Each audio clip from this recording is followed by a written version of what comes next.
Uh, Before we dive into the enchanting tale of Beauty and the Beast, don't forget to subscribe to our channel and hit the like button to stay up to date with the latest movie news and behind the scenes stories.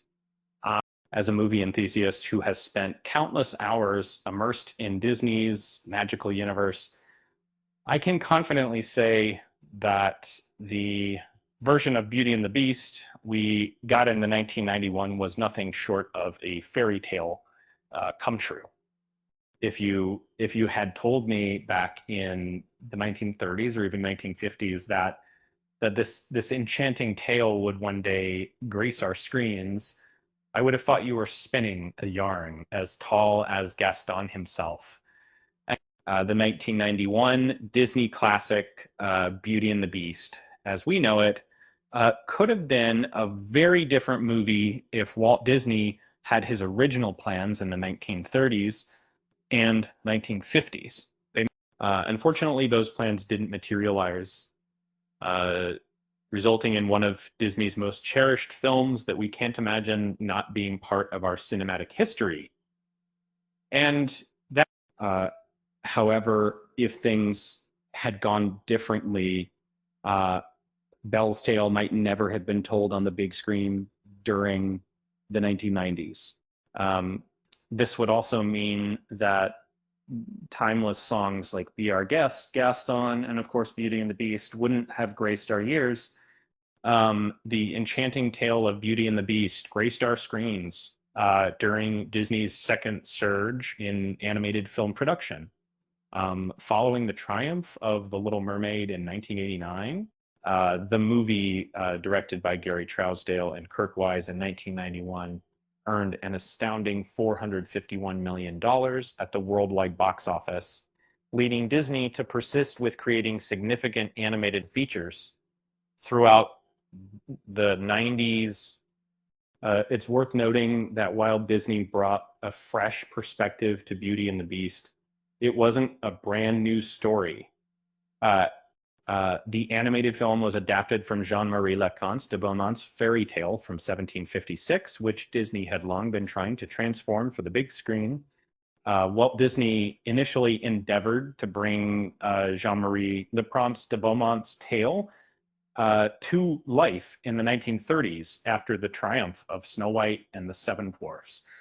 However, his creative team found the 1756 fairy story too complex for screen adaptation, so they postponed this project along with several other concepts.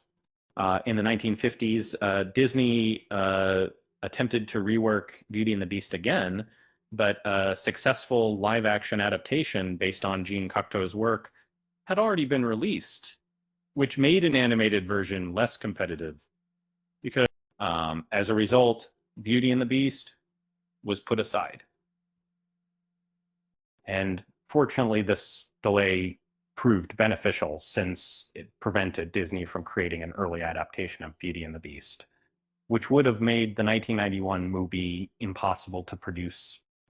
In the initial telling of Beauty and the Beast, there wasn't a main antagonist when it came to creating the Disney version in the 1980s.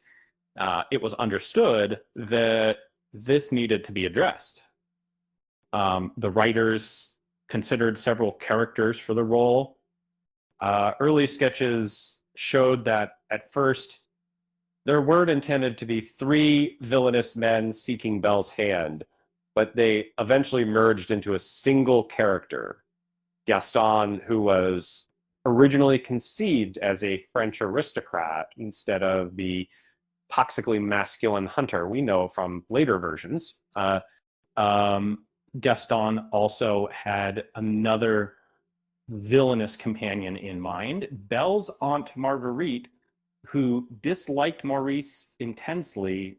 The initial concept for Gaston was ultimately discarded, with screenwriter Linda Woolverton crafting the character as a handsome, dim-witted, and aggressive version instead.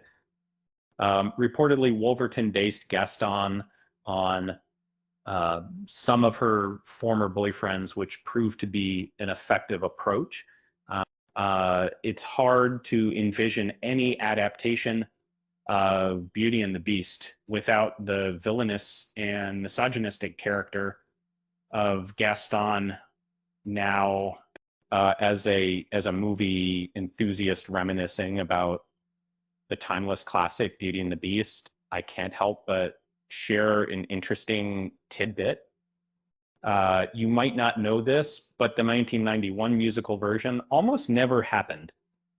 Uh, Believe it or not, the initial plan for the movie was quite different. The creative team had sketched out about 20 minutes of storyboarding for a darker tale with Elle's aunt as a formidable antagonist, and no signs of the enchanting music that we all love. And when they saw the results, they realized it lacked the magic needed to keep going. So Disney decided to throw everything out and start fresh from scratch.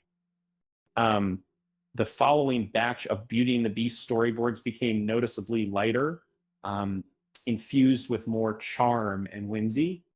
It was during this time that Howard Ashman and Alan Menken joined the project, as their fresh approach aligned better with the evolving general mood and theme, making it a suitable choice for a musical, not.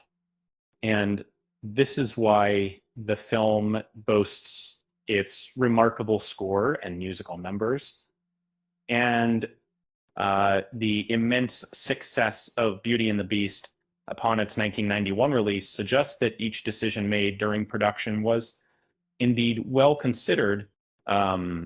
It's intriguing to ponder what might have been, instead of the beloved Disney classic we now cherish.